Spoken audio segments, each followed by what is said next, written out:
అందరికీ నమస్కారం. అందరికీ ఉగాది శుభాకాంక్షలు. ఈ వీడియోలో మనమైతే ఉగాది పచ్చడి ఎలా చేయాలని చూడబోతున్నాం. ఉగాది పచ్చడి చేసేదానికి మనకు కావాల్సిన పదార్థాలు: చింతపండు గుజ్జు, వేప పువ్వులు, బెల్లం లేదా బెల్లం పొడి, ఉప్పు, పచ్చిమిరపకాయ మరియు పచ్చి మామిడి. చింతపండు గుజ్జు మరియు పచ్చి మామిడి మనకి పులుపునిస్తుంది. వేప పువ్వులు చేదు, బెల్లం మనకి తీపి ఇస్తుంది.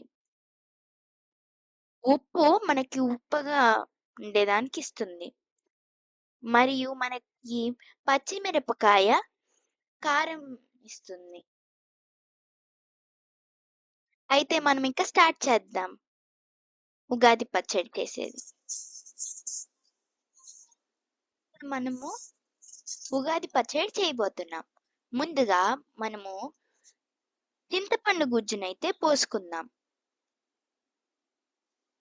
తర్వాత మనము బెల్లం పొడిని వేసుకుందాం. దాని తర్వాత మనమైతే ఇప్పుడు మామిడికాయలనైతే వేసుకోబోతున్నాం.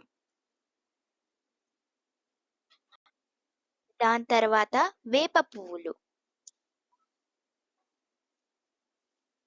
మరియు ఉప్పు ఇంకా పెప్పర్.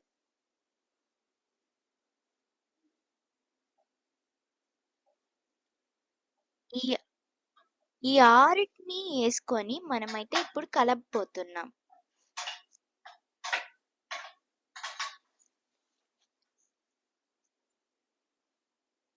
అంతే, ఉగాది పచ్చడి రెడీ.